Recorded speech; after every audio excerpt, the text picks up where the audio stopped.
Hello, everyone. Welcome to today's webinar. I'm Bernie Borges from Vengreso, and we are just about to get started here. I want to thank everyone who joined early. I'd love to know where you're calling in from or connecting in from. Feel free to drop that into the chat, and we'll give you all a welcome. We'll give you just a few seconds to do that. But we are at the top of the hour and we have a full hour planned for this webinar. So we'll go ahead and get started because I like to reward people who were punctual and on time. That was me in school and I always got rewarded for it. So I want to do that for you.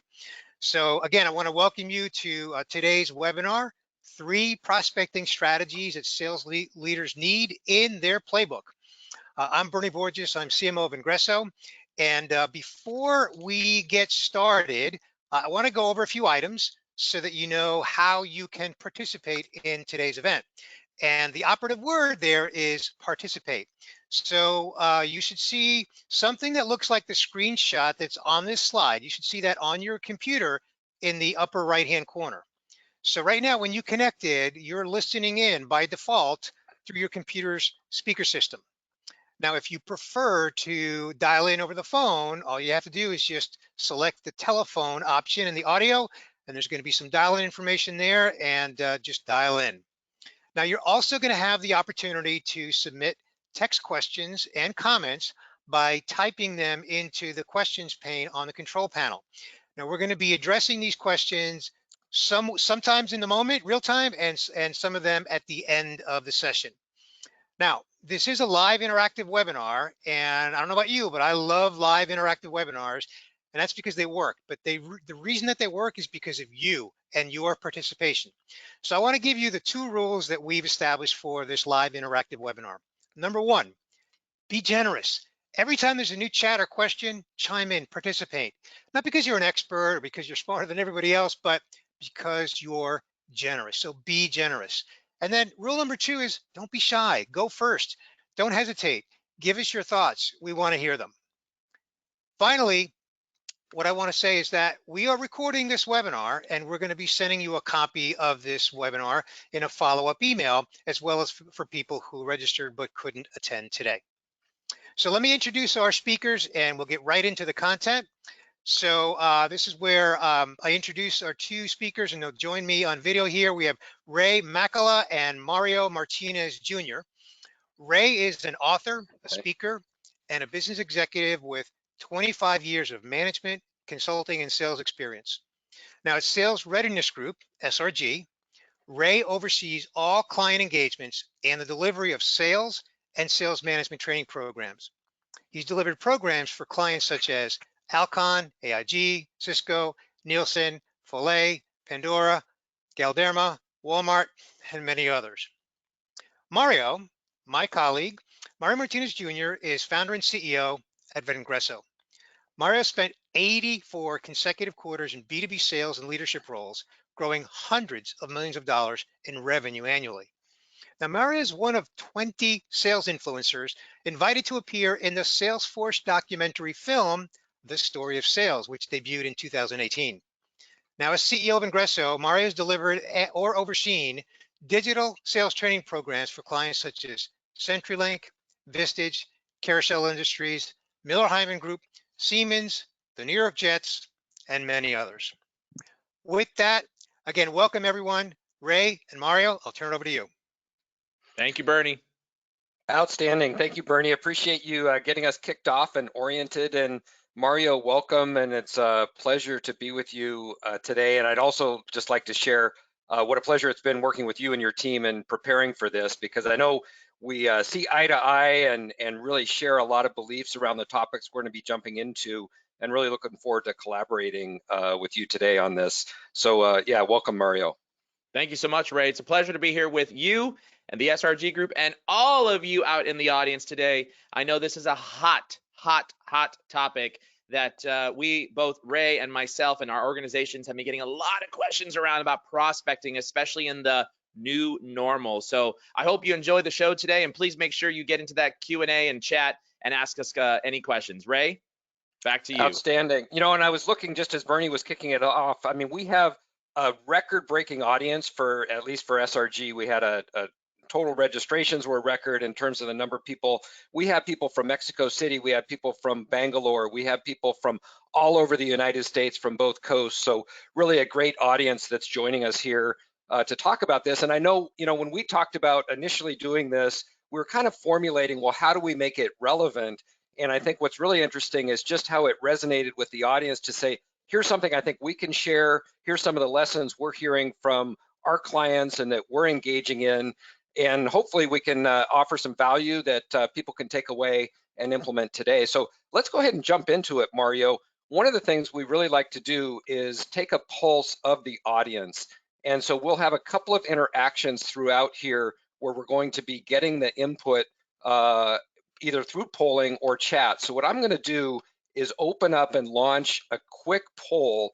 And what we'd love to hear, this should be open now, is to see what your prospecting is looking like today. Because we've heard from people that they're reluctant to reach out to clients, or maybe they're getting a lot of no's or disconnects. But the take on prospecting, should we be slowing it down and being sensitive to our clients? Should we prospect as usual, or should we really speed up, and increase our prospecting during these times? So Mario, curious your thoughts here. We'll give them a minute or two to respond, but what are you seeing out there with your clients?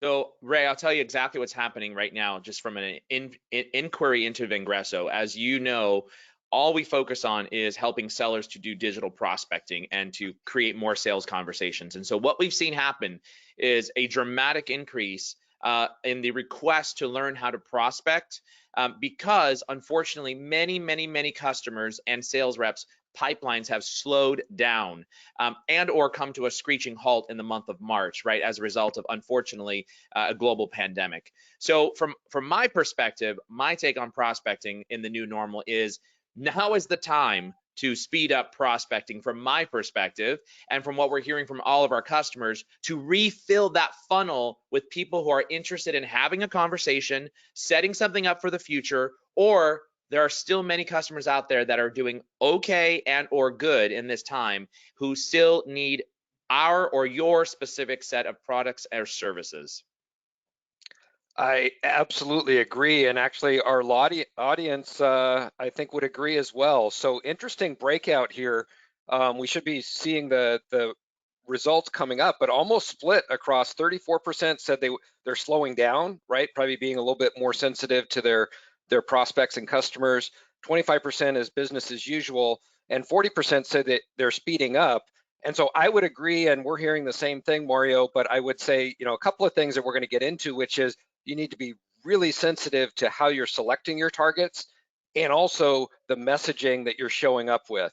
And so the age of automated cadences, and I can't believe it when I'm still getting those automated, hey, I haven't heard from you, you must be really busy. And I think, how insensitive is that, right? That is not engaging me, versus saying, wow, I'm sure your business has changed. Here's how we might be able to help. That gets my interest. So I think it's really interesting to kind of think about how those break out. Any comments on the results we see from the audience here? Yeah, well, I'm really surprised actually about the slowing down prospecting, and I think that's probably surrounds the temperature, if you would, where us as sellers are saying, how do I address this and how do I approach the market so it doesn't seem like I've completely forgotten about what's important, and that is the human to human element. Like, all of us are stuck in our homes, most of us at least, or many of us.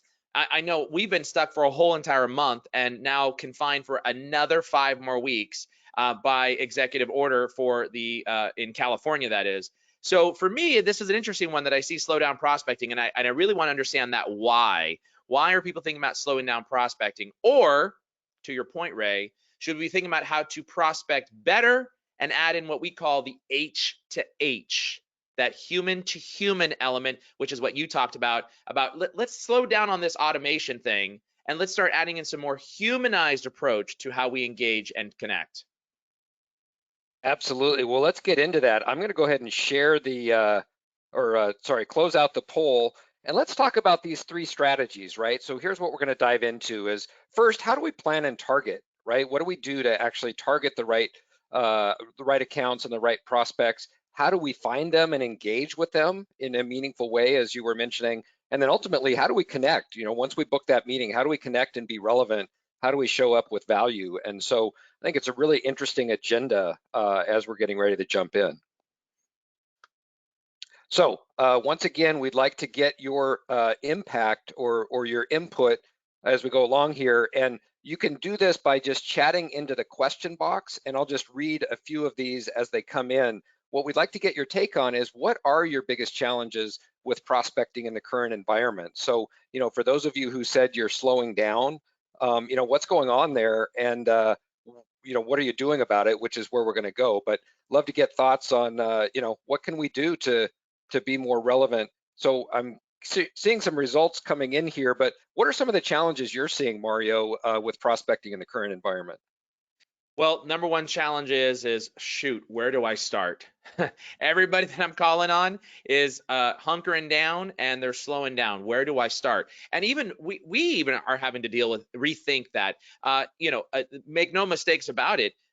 This situation has even impacted Vengreso with hundreds of thousands of dollars in outstanding AR because companies are not able to pay their bill or they're trying to conserve cash. So where do you start? Where's the biggest impact? Who's spending money? Those are some of the biggest challenges that we're seeing with organizations and leaders trying to figure out, how do I direct my team to go this direction or point this direction or point that direction? Yeah, absolutely. It's really interesting to see some of the, in response to the question about what's challenging, businesses are closing. Paco says millions of people are being laid off. Scott says there's a loss of focus, and I think that's really interesting. We're all distracted. We're all going through this. We need to be sensitive to that. Having the right message, as Emilio says, I think really important. The messages need to change, and the canned scripts just can't work any longer. So really good input from our group. I appreciate everybody sharing, but some common themes there about we need to select the right targets and have the right message and engage them in the right way. So really good. We'll capture all of these results. I know Bernie's working behind the scenes here on the responses, but let's get into some of the other thoughts here. So the first area is planning and targeting. And so understanding that we have the right accounts that we're going after, and that we're engaging them in the right way. And Mario, I guess I'd ask you, how do you see sales teams selecting the accounts that they're targeting? And I'd liken this, and I heard somebody else use this phrase, but it's kind of the before Corona. So BC, maybe now we're in DC, which is during Corona. And then ultimately, there's an after Corona, there's an AC world, but right now we're DC. So how has that changed from maybe before Corona to currently today? Yeah, I love that. BC, DC, AC. Yeah, absolutely. Well, I mean, I don't love it, but I like your acronym. It's a tough situation. How are sales teams selecting the accounts that they're targeting? Listen, the end of the day, and from my perspective, you can't holistically change who you're going after in your buyer target. Your buyer is still the same buyer, and your buyer still has the same set of problems. It might be now amplified, is one particular thing that you might be thinking about, and or they might having to put things on the back burner, as an example. So we might have to go through more people to net out the same set of results, or even get close to the same set of results. But if you're, the problem that you solve is for the sales industry or the marketing industry or IT industry, whoever it is, if that's the problem you solve, you gotta still keep focused on that. And I think you've got some really amazing target account strategies that you're going to be going through that SRG really has focused in on to help individuals in this time. Yeah, let's actually get into that. And there are some really interesting comments that that I see popping up. Jason mentioned targeting the greatest need facing the current reality. So in other words, we need to take our ideal client profile and refine that down and really revise that. So let's look at that as we're thinking about things that we can do. So if we have this funnel and the entire world, if you will, the universe, and typically people have an idea of ideal client profile, right? Who have they sold to before? What industries do they do well? What size of an organization that can they engage in typically? And then they look at geography and some other factors. So I think having that ICP is important. But I think when we start to look at industries today, we need to be even more sensitive to the fact that some industries are really challenged right now. And probably aren't going to be spending much budget, and others are actually doing okay, or it may even be seeing an uptick. So how can we refine our messaging? Was reading a Brookings article talking about mining, certainly oil and gas, transportation, employment services, travel, leisure, hospitality, right, are all areas that have unique challenges right now. So if we are trying to prospect, we need to understand how they're being affected differently than maybe healthcare or technology or some of these other industries. So really understanding that ICP, understanding who can buy from us within those organizations. So really refining that persona of the person we're targeting. And then the third step here that I think is super important is who's likely to engage with us. So where do we have that social and geographic proximity that may have a connection?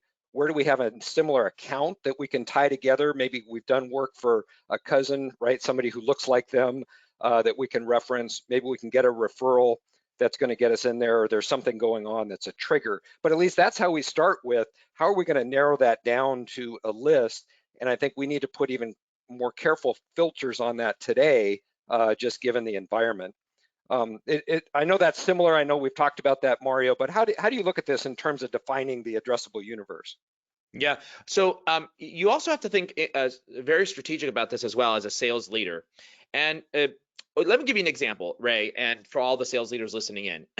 A great example is we obviously sell sales training, and it's to help sellers create more sales conversations or prospect better and smarter using digital. However, a lot of technology organizations have their budgets frozen. So we started thinking about, wait a minute, who are some of the sellers that are currently sitting at home and unable to actually sell, and or their markets have been totally just dismantled, and what are the sales leaders doing in those markets? Well, a great example of that, Ray, was the sports industry. We've sold to the sports industry. Someone, I think Bernie mentioned the New York Jets, the NFL, NBA, and we have training programs that have worked inside of there. Well, we started reaching out to some of the sales leaders there because we sell to sales leaders, and we said, what are you doing right now with all your sellers? And they said, we're doing the best we can. We're giving them lots of training, having them really help prepare, focus on their prospecting. And that was the trigger moment for us. Like, and I think you're going to talk about the trigger moment as well in a second when it comes to likelihood of engaging, right? That was a trigger moment, like, oh, so now you've got people that are out there learning. Okay, so for us, if you think about it from that perspective, that's a key element. And we look at, in this particular segment, they potentially do have money they could spend. So we're going to go do a focus campaign. And I think all the leaders out there right now, you need to understand these items here, the ideal client profile, the buyer demographics, and really sit down with your sellers on a virtual collaboration, break this down, and then say, okay, who do you think might be able to have money to be able to spend? Another great example that I'll give you is we just bought online from a meat distributor that distributes to all restaurants locally in the San Francisco Bay Area. They don't sell direct to consumer. They sell to restaurants. But guess what happened with all the restaurants? They're closed down. So they opened up a portal, and that portal now is allowing consumers like us to go and buy direct. You drive up, the truck drops the food off, and you bring it home, and there's no interaction. But that came with another need, which was, oh, wait a minute, we now need an infrastructure support system, web design, web infrastructure, OS, server, to be able to build this up for the organization. So if you're a salesperson that sells hardware, software, technology, you've got to be thinking about, okay, what are you doing in the meantime? How are you going to help solve these problems in this new normal? And then figure out applying a solution to that particular focus. I could not agree more. And I think the time for us to be consultative sellers, right, is never more important, because showing up with our standard product offering and saying, hey, we can do this for you, is either going to fall on deaf ears, or they're just not interested in engaging at all, versus saying, well, we thought about you, and here's something that we can offer, or here's maybe how we can rethink the problem. I thought about that with the fitness industry as well, right? Where, boy, devastated with all the health clubs being closed down, but the number of people who are now doing online classes and are engaging with other technology and using different ways to engage. So what opportunities does that open up, and how is that going to change not just the DC during Corona, but afterwards as well? I suspect that education and some of these other areas are going to change, for the long haul. Yeah, you talk about the buyer demographics here on the level, understanding the level, and this is an area that's extremely important, I think, Ray, that leaders understand what level our sellers are currently at in an organization. Because at the high enough, if you're at the high enough level, they will understand what's the business is doing to pivot inside of a situation where they are impacted from a global revenues perspective. And that pivot is where you need to start focusing your attention at in this new normal.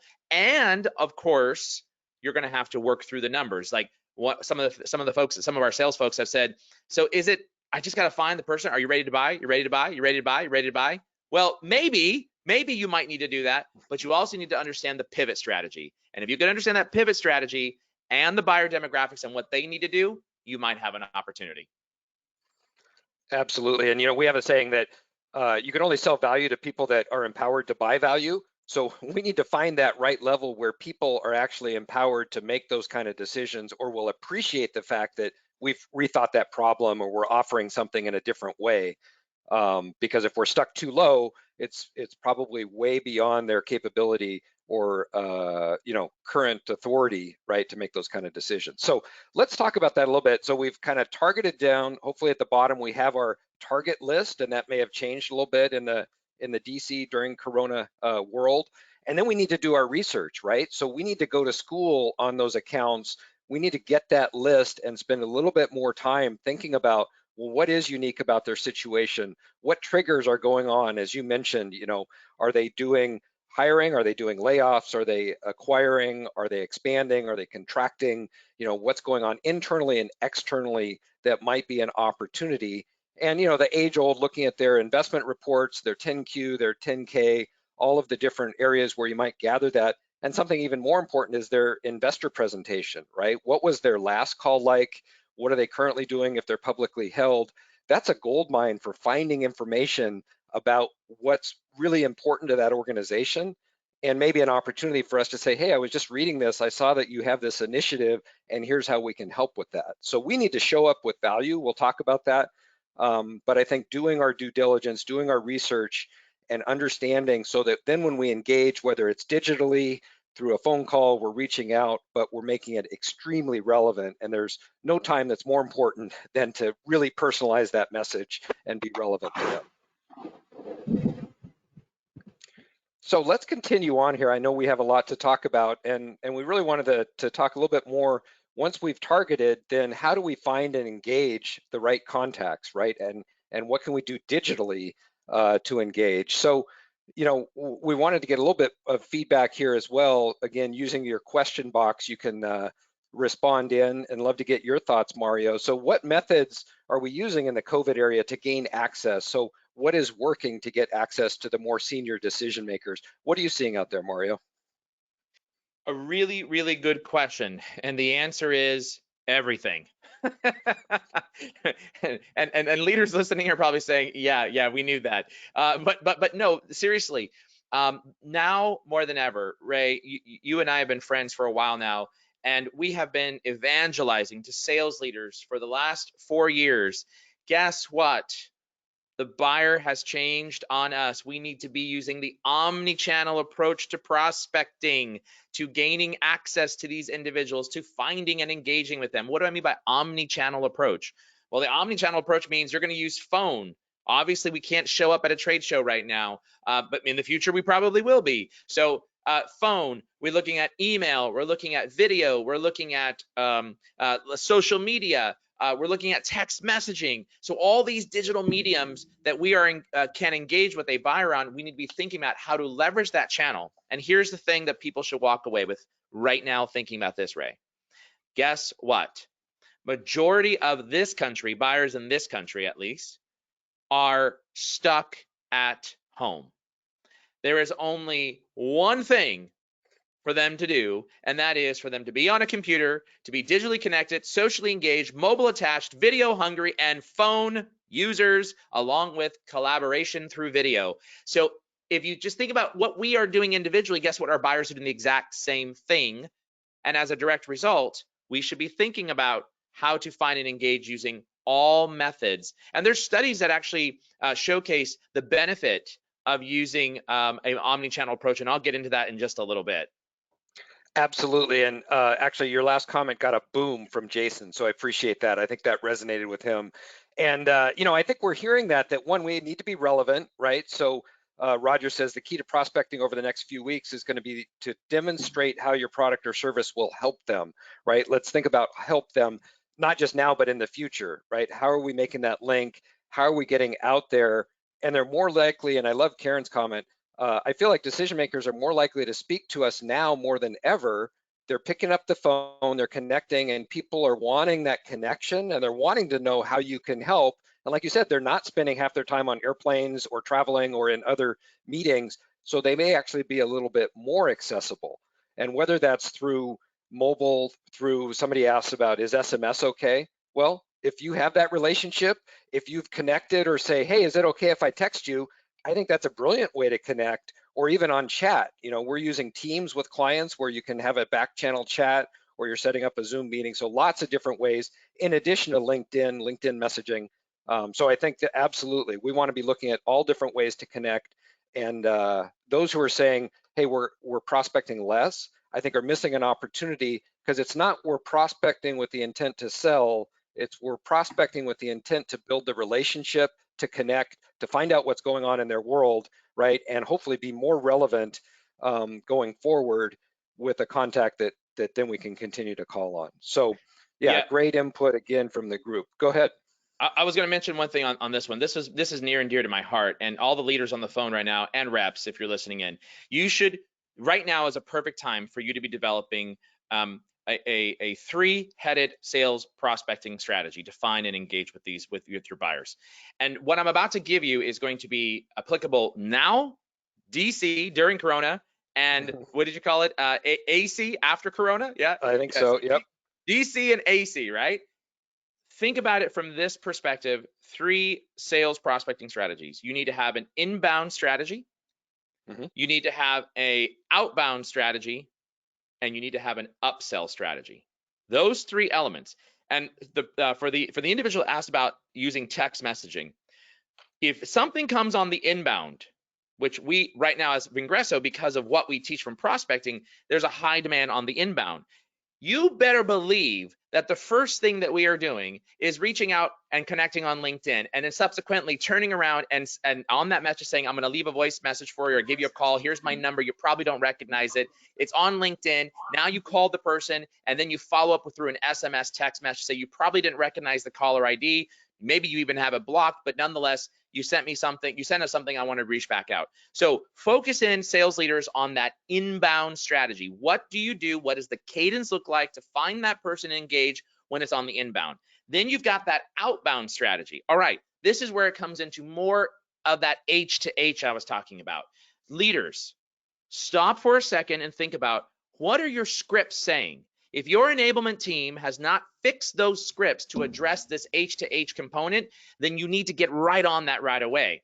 If you don't have an enablement person and you are the individual creating that, you need to be thinking about, what are you saying in this H to H model? What's that messaging look like? And then on the upsell strategy, look, at the end of the day, when times are rough, the best place to go to get new revenue and engage with customers is look at the upsell opportunity. And go back to what I said just a minute ago about the food distributor. The food distributor, their business was almost going to crumble. So what they decided to do was say, let's go direct to consumer. And we got the benefit, by the way. This was amazing, Ray. We bought 40 pounds worth of what is it called when you inject the what do you call inject the stuff into the chicken? Oh my God, what is that called? Halal chicken, right? No extra fee, no probiotics or whatever they call. I don't even know what they call it, but you know what I'm talking about. My wife handles all this. But we got 40 pounds worth of chicken for $9, right? Now that's amazing. So that pivot strategy and that upsell, you got to go back to your customers and say, how are you dealing with this? What are you doing? And you're looking for those opportunities to be able to find that. So 3 strategies: inbound, outbound, and upsell. You got to have all 3. Well, I completely agree, and I appreciate you pointing that out, because even on the initial funnel we're talking about, as you're thinking about your ICP, well, your ICP is likely your current clients, right? Those that you've made a lot of money and that have been good and that appreciate what you do. And if we're not going back to every single one of our loyalty clients right now and saying, hey, just wanted to reach out, was thinking about you, wondering how you're doing, and opening up that conversation, I think we're missing a huge opportunity, because it may be recurring sale within that, or maybe they say, hey, by the way, you should go talk to so-and-so in this other organization or this other department because they have a huge need right now. So I think our obviously it's always easier to sell to an existing client than activate a new one. So that should definitely be part of that prospecting strategy. And Ray, I need to redeem myself because people are laughing at me on chat. It's not probiotics, antibiotics. Sorry. Got it. Got it. Right. A live show. I couldn't think of the word, but you got what I meant. Very good. Yes. So healthy, good, organic chicken, and exactly. a Grass great fed, farm opportunity. fed, all that good stuff. Yep. Well, Mario, I know your group have spent time, and again, making the distinction between kind of the digital strategy and LinkedIn and activating those clients that you focus on. We kind of break down more of the selling skills of once we have that opportunity, how do we get it to close? Just making that distinction. But maybe you can talk a little bit more about how do we then find and engage and use that multi-channel strategy based on some of the items on the slide here. Yeah, I like to think of our partnership between SRG and Vengreso is exactly as you just described it. We help get more hellos, and SRG helps you take that hello to close, right? That's really a really phenomenal partnership between our two companies. But here are 5 bullet points that are on the screen talking about Boolean logic. Now, listen. If you don't know if you have LinkedIn Navigator as an example, then you don't really need to know how to do Boolean logic searches, because Navigator has a lot of those filters for you that you can do it on Navigator. But for many of us who don't have LinkedIn Sales Navigator, or our sales teams don't, you need to understand what Boolean logic search is, and we teach that in our Selling with LinkedIn training course and our Selling with Sales Navigator training course too. But I'll give you a simple one. Here's a real simple one. If you're looking for a specific buyer at a company, think about it from this perspective. I'm looking for Mario Martinez at Vengreso. So in your search bar on LinkedIn, as an example, type in Mario Martinez, and then use the capital A-N-D, and then put Vengreso. And that will allow you to be able to search for a specific name at a specific company using Boolean logic on LinkedIn. So take that back to your sellers and help them go find those individuals. And there's a number of different Boolean logic searches you can do with and, or, not, and even combinations. The one that is near and dear to my heart that is probably the one that most sellers, Ray, forget about. That is leveraging the referral. And gents and ladies, the fastest way to get into someone's office, other than an inbound where someone's inquired, is to leverage a referral. And if you haven't thought about this yet, you have an amazing digital Rolodex sitting in front of you. And one of them it's called LinkedIn. And LinkedIn allows you to see mutual connections or shared connections. Leverage those shared connections. And a great example is one of our customers, Market Muse, just reached out to me and said, would you introduce me to this executive at, in this case, another collaboration service provider? And the answer was yes. Yes, I know them well enough. And as a result of my referral, because of our experience and using their service, guess what? We made their connection, they're off and running, and they're having a conversation because of the trust that has been built up. And then, of course, there's engage with buyers. I'm taking a new cohort of sales folks that we have at Vengreso through our sales training program, and they've become now masters at engaging with buyers. Look, guess where remember what I said where buyers are at. Our buyers are digitally connected, socially engaged, mobile attached, and video hungry, and they're sitting in front of their computers with their phones, right? So with that in mind, don't not engage. Don't slow down, but do approach it differently. And in the next segment, we're going to be talking about a little bit more about connect and be relevant and how to actually do it with that H to H. So hang tight and don't disconnect. Also, go back to your marketing department and ask for relevant content. Our CMO, Bernie Borges, and his team, they started creating content around how to be a good leader at this time when dealing with COVID, as an example. So we started sharing that content, engaging, and our sellers started doing that. And the one that I love is leveraging video. We've had some clients who have slowed down on the cold calling, but increased on the asynchronous use of video. and they're getting tremendous results. And guess what, Ray? Right now, we can't even shake hands. We can't even hug. We can't even hug our family members. And so leveraging video is that nice touch that I can reach out and actually touch someone without actually touching them, and seeing your face, your smile, your eyes, your genuineness, your emotion, your raw human appeal. That has become a really, really, really hot discussion point among sales leaders. Could not agree more. And I think if we weren't doing that before BC, it's even more important DC, which is, and you see it, right? Families are connecting on Zoom Yeah. or on Teams or whatever they're using. Video, you're right. It's great to see people. It's great to see that, even if it's a video message embedded in an email or a video that you're connecting when you're having those conversations. People are craving that. I think it makes you much more relevant. And to your point about sharing relevant content, I just wanted to go back to, and I'm a big fan of the books around being a go-giver, right? So give first. And again, if there was ever a time to be that go-giver, now's the time to invest in the future. You're offering without expecting something immediately in return, or you're not following up and saying, great, can we close by the end of the quarter? Because that's not going to resonate. But saying, hey, we thought about you, here's some resources that might help you, and let's have a conversation.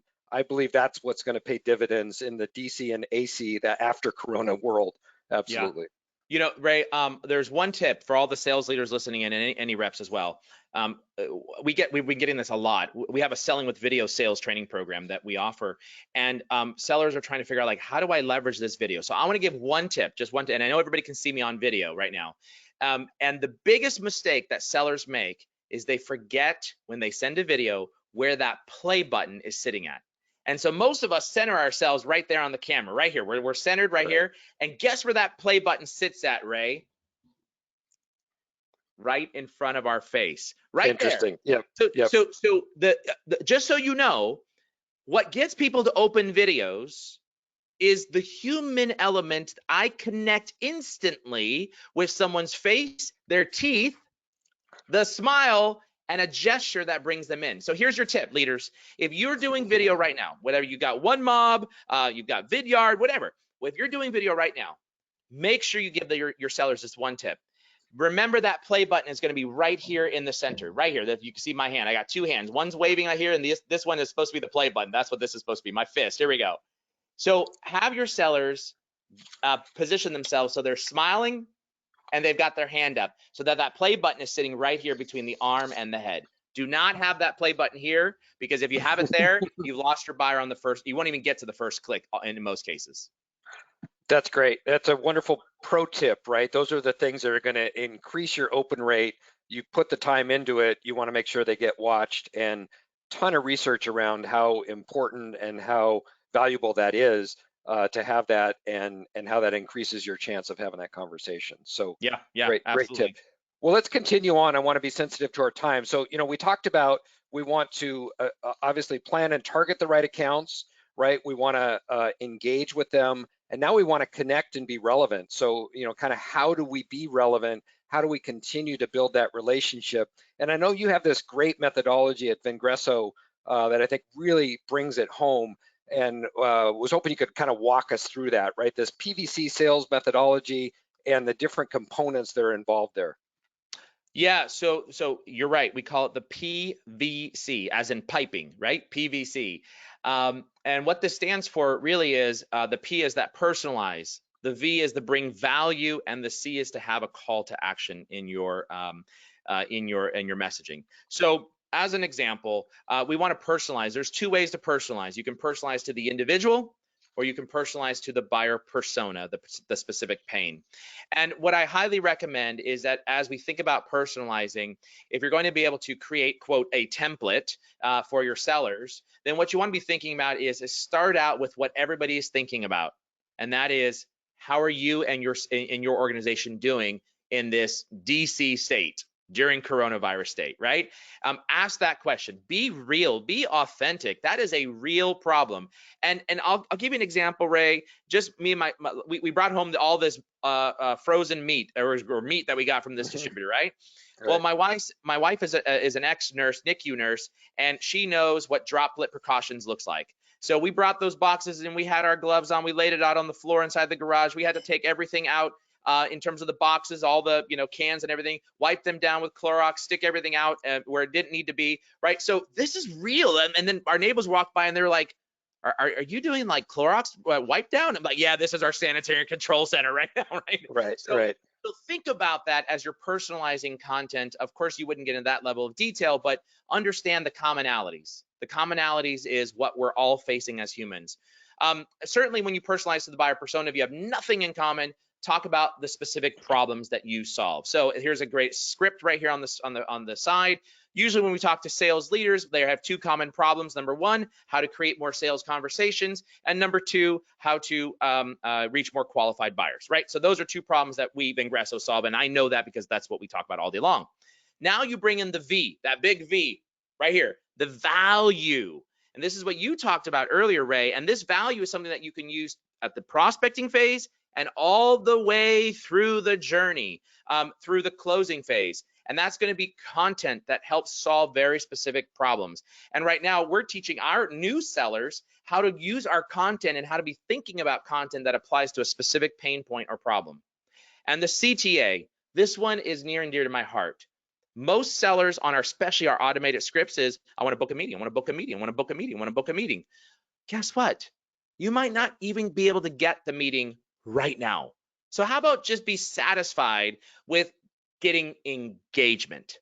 If I can get you to engage back with me by asking you a question, trying to solicit a response, now I can move that online conversation to an offline conversation. That's what we call that C to C, a connection to conversation. And we really be focused on those types of things. So leaders, remember, not every CTA that you've got has to be, I want to book a meeting. You'll get there. It might take you a step or two, especially in this time. No, love that. And just to clarify, so CTA, call to action, right? So typically we're told call to action is book a meeting, book a meeting, book a meeting. We're going to count those meetings. That's a leading indicator, obviously, we all care about. But I think what you're saying, which is really important, is they may not want to meet. They may not be available to meet. They've got a lot of other things on their table. But if you can get them to read the report or the case study you offered, or share some information with you and start collaborating offline about that, then maybe that's a after Corona world, right? We can book that meeting, or we schedule it out. Hey, so after things, your budgets get settled, let's meet in May, right? So maybe it's a little longer cycle, but we're cultivating those relationships in the meantime. Yeah, absolutely. And you want to be thinking about leaders. If you're a leader and you've got sellers, I would march right into marketing's office right now. Let's presume you've got a marketing department and they're big enough. I would march into marketing's office right now, and I would say, I need 2 to 3 minimum blog articles on how to lead during this time, right? That is going to be specific and focused on our particular buyer market, so that you can turn around and your sellers can actually start engaging with valuable content. Look, you may not be able to sell something right now, but could your sellers offer a valuable piece on leading during this time of change, leading in the new normal, dealing with virtual meetings, how to have the right, whatever it might be, gestures, nonverbal cues? Have marketing start thinking of those types of pieces of content so that your sellers can start adding value and giving people information that will help them right now. And then maybe next week or 2 weeks or 3 weeks or 4, whatever the time period is, when we return back to normalcy, they're going to remember, oh, you know what? Susie, Mary, Johnny, they approached me with value, not trying to necessarily sell something, even though I couldn't buy anything right now. So yeah, absolutely. And I would leverage marketing. And if you don't have a marketing department or you're on your own, well, there's lots of ways that you can do this. You can subscribe to the SRG blog, or you can subscribe to Vengreso's blog. And we've got plenty of content that you could use for your own selfish purposes. Well, valuable purposes, put it that way. No, love it. And I think that's right. We are finding, and there were a number of comments as well here, that people are spending a little bit more time doing research, and maybe they have some time to read those blogs. And there's a wealth of information that is provided for free, right, on your website, on our website, in the industry. So engaging with that. And again, I love hey, we're just thinking about you. You might appreciate this article, this link, this blog, this video, whatever that is. So speaking of video, I know it's an area you're really passionate about, and we wanted to provide a link, and this will be in the follow-up as well. Just to clarify, everyone who registered will get a copy of the recording, and you'll have the information here to follow up as well. But do you want to talk about engaging with video? Because obviously we want to be relevant and we want to engage with video if we can. What does that look like in your world? Yeah, this is certainly one area that spans from pre-hello through hello to close. And there's actually 16 different use cases that we teach and train on through our Selling with Video program. This one right here is a prospecting video as a follow-up that was done by our chief sales officer. There's a banner at the top that says yourvideomessage.com. That video message is a sample message that I send for people that come to me and connect without any information. They're maybe our target buyer, and I send them out a video message. So you can take a look at that as well, yourvideomessage.com. And that's a welcome message to connect on LinkedIn. So as an example, there's prospecting message, there's a welcome message, there's an out of office video message, there's also a proposal review message, and there's certain guidelines, right? So if you're going to use a video message for prospecting, 1 minute or less, max minute 30, right? After 1 minute of time, you get about 20% drop off. After 2 minutes, you get 40% drop off. Okay, so stick to that 1 minute. But if you're actually doing a proposal review, and we just did one yesterday with our sales team where they asked me to do a review of a proposal to a particular prospect or client, and I did it, and you want to keep it under 8 minutes. That's a long video, but it helps walk them through the components, but that's because you've gone through multiple conversations now with them, and you're following up as a result of doing a proposal review online. There's other ways as well for out-of-office video messages. I can promise you, you've probably never received one. I always have one turned on when I'm out of the office. Keep those to less than 1 minute as well. A good number is between that 45 and 60 seconds for out-of-office video messages. But there's 16 other ways. And guys, you can see right here with Kurt Shaver's face, he's our chief sales officer. There's a smile, there's pearly white teeth, and then there's those green eyes, right? Make sure you've got the smile, the green eyes, and I always encourage people to bring in that wave, bring in that arm, and let that play button be between, again, the head and the hand. So make sure you bring those components in, and that's what's going to help to get more visibility to your videos. That's great. Yeah, you absolutely want them to click and engage if you're investing the time in doing that, right? So they hear the message. So great tips on that. And in this area, we're talking about how do you engage, how do you connect with them, and I think a key piece, and this will be the last topic, and then we'll open it up for some additional questions. But the last piece is, well, what do you do, right, when you get that meeting or when you get that engagement? And so we just wanted to make that connection between kind of activating that account and now we're actually having conversations. And so this is something we talk about in selling to the C-suite or selling to key stakeholders at a higher level.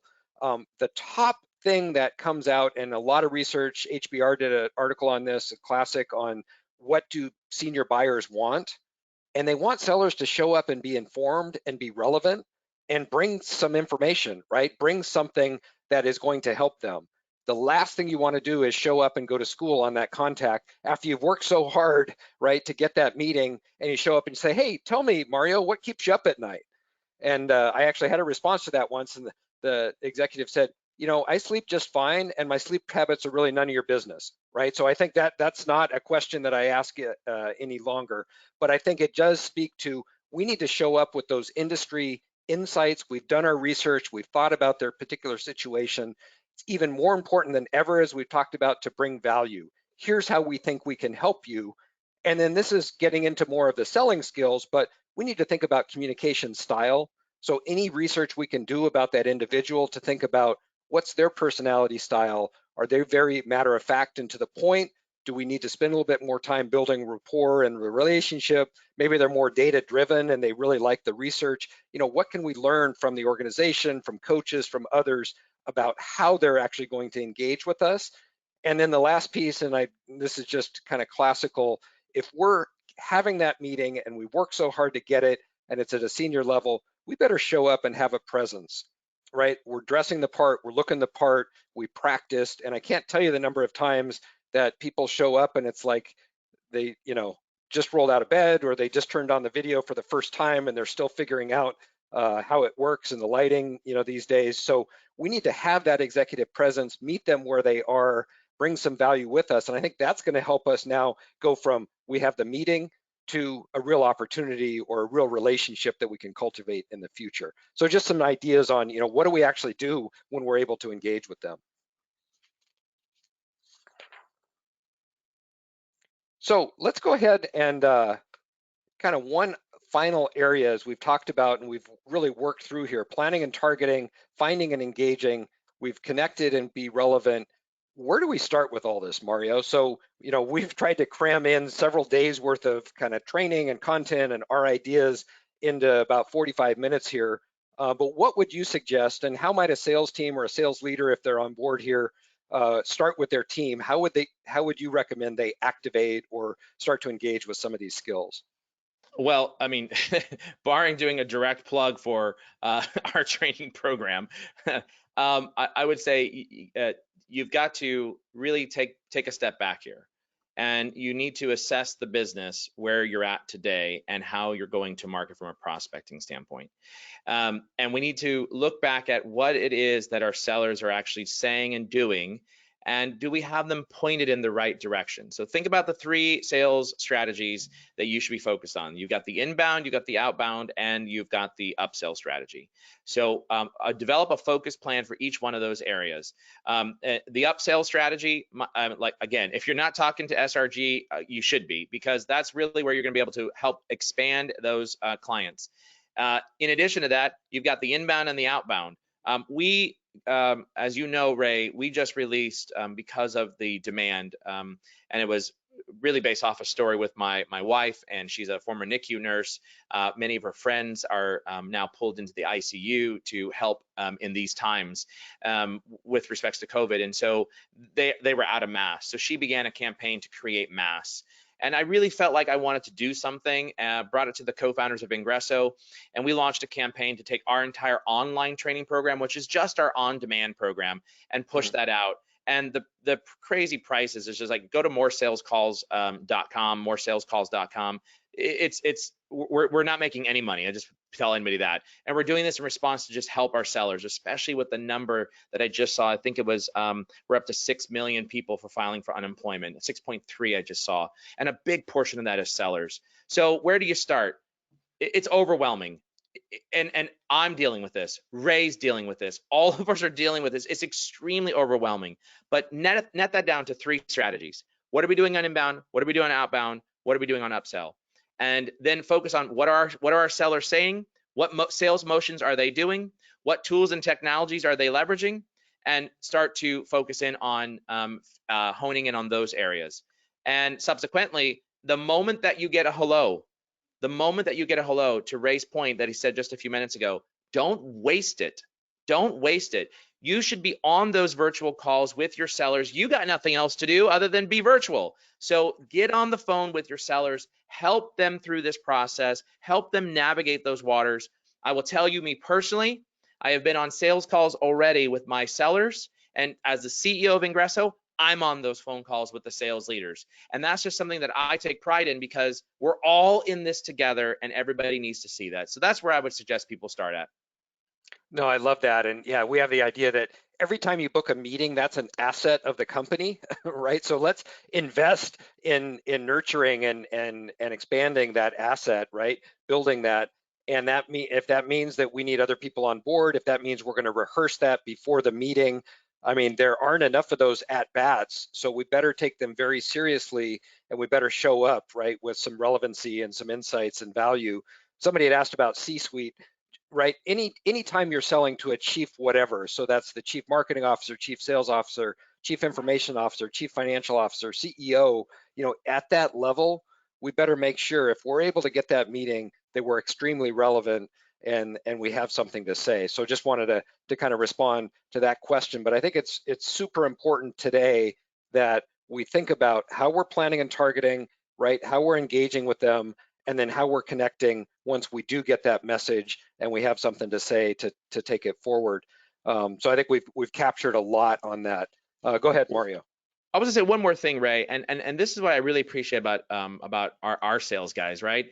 Our sales team came to me on a number of different meetings, and they said, "Hey, Mario, I know you're going to join me on this meeting. Here's what I've got prepared. Do you think I'm missing anything?" And as I sat and thought about it from just a pure leadership perspective, what our sales team doesn't know is what are we dealing with? We're hearing numbers from the top, financials. We're hearing numbers about how we have to change the business, pivot strategies. What are we dealing with? And what the sales guys or gals may not know is what is going on from a leader's perspective. And it's whether you're an IT buyer, a facilities buyer, you're a sales buyer, a marketing line of business buyer, it doesn't matter the line of business. We're all dealing with this with very much similar problems. And so I appreciated when my sales team came to me and said, am I missing anything? What should I be prepared for? And that's what I would encourage you to reach out to your sellers and say, hey guys, when you're getting ready for a meeting, whoever's going to be on that call with you, whether it's your SE, whether it's your boss, whether it's the president, who, it doesn't matter. Reach out and ask, here's what I've got. What do you think I'm missing? Do you think there's something else I should be prepared for? Because I can tell you already that I've approached this with, hey, maybe that's not the right thing. Let's start out with this agenda topic. Let's build some rapport. Let's figure out what's going on. And that has helped to reset some and reframe some conversation. So put the ownership and the responsibility leaders back on your sellers is one of my suggestions. Absolutely. And we didn't have time in this webinar to talk about coaching and how we can engage our teams better. We're actually doing a webinar next week, I'll just mention, on virtual coaching, right? So if we can't be there, if we can't ride along, but there's some great things we can do. The coaching mindset's still really relevant. And to your point, can we work to prepare and coach our teams before, during, and after, right? So that they're more prepared. And I think this is a great time to sharpen the saw, right? A Stephen Covey term, right? But take the time to improve while we're waiting, or while we're booking those new appointments, or while we're waiting for the after Corona world. Let's do that training. Let's engage with our teams. Let's make sure we're coaching. So just to bring it home, we talked about these 3 topics, as well as inbound, outbound, and kind of existing accounts, expanding those existing accounts. So how do we plan and target, find and engage, connect and be relevant? We'll make these available. I know we've captured a lot of questions, but at this point, I wanted to actually turn it back over to Bernie. Any other comments or questions you've gotten? Here's contact information, and I know we have a couple of offerings to share before we wrap up. But Bernie, well, first off, Mario, want to thank you so much for the conversation. It's always fun to work with you, and the comments and collaboration here. So really enjoyed the time. I'll let you kind of close, and we'll go back to Bernie here. No, buddy, thank you for having me. And it's always great to be in partnership with SRG. So thank you so much. Well, gentlemen, very, very relevant, very, very timely topic. If I can ask each of you, as they do on the news, to give me a 30-second response to this, right? To keep it to stay within time. I'm going to just pick one question. It was kind of touched on, but I think we can go a little bit deeper within 30 seconds. And the question is this: is it appropriate to call prospects on their mobile devices? Obviously, because of the times that we're in. Ray, I'll start with you. So I would say absolutely, and we should be respectful to that. So one, I love getting mobile. I love using text or SMS if we have it. But I think it's fair to say, is it okay if you have that number, and to respect that, but these days, I think we also need to realize a lot of people don't have their office phone forwarded. They may not have VoIP. Mobile may be the only way to engage, or else we're going to be getting a desk phone that's ringing in an empty office building. So I think absolutely. And then we should obviously have empathy, be sensitive. And if it's not a good time, or if they're not, they don't want to be bothered by that, we need to be sensitive to that as well. But absolutely, I think we should be looking at all channels we can to connect. Mario, what are your thoughts? Now, you both know that I can't do a 30-second comment, but I'm going to try my best. So the answer is resoundingly yes, absolutely, to Ray's point. Here's what we recommend, though. What we recommend is warm that call up, right? By the time that you pick up the phone and call that person, our sales guys have already, one, reached out and connected on LinkedIn. Number two, they've already sent something, a valuable piece of content through a message of some sort, whether that's a LinkedIn message or whether that's an email, or whether or not they've actually engaged on individuals' buyers' posts or comments, Twitter, LinkedIn, etc. And then they're making that phone call, because by that point, after a couple of days of engaging with that buyer, now you know who you are or who your sellers are. And the key here is, hopefully, mind that who's viewed my profile on LinkedIn. This is one of our training techniques. Who's viewed your profile? If you're engaging with these folks and they look back at your profile, make that phone call, right? Make that phone call. That is an automatic entry into, all right, now at least you know who I am, and it won't be a surprise. And so make that cold call a lukewarm call. Okay, so that was worth more than 30 seconds. Thank you, Mario. So, gentlemen, I just want to wrap up here. Ray Makela, CEO of Sales Readiness Group, Mario Martinez Jr., CEO of Vengreso, thank you so much for just really delivering tremendous value, action-packed 1-hour webinar. I want to thank all of our attendees for attending today. And obviously, we want to invite you all to learn more about these topics. You see our contact information there on this screen. And I want to point out that before we close that there's going to be a very, very short survey that's going to show up as soon as this webinar closes. Please take a moment to just give us your feedback so that we know how to always make these webinars relevant and meaningful for you. So on that note, thank you, Ray. Thank you, Mario. And again, thank you everyone for joining us today. Thanks, everyone. Be well. Take care. Have a good day. Stay well.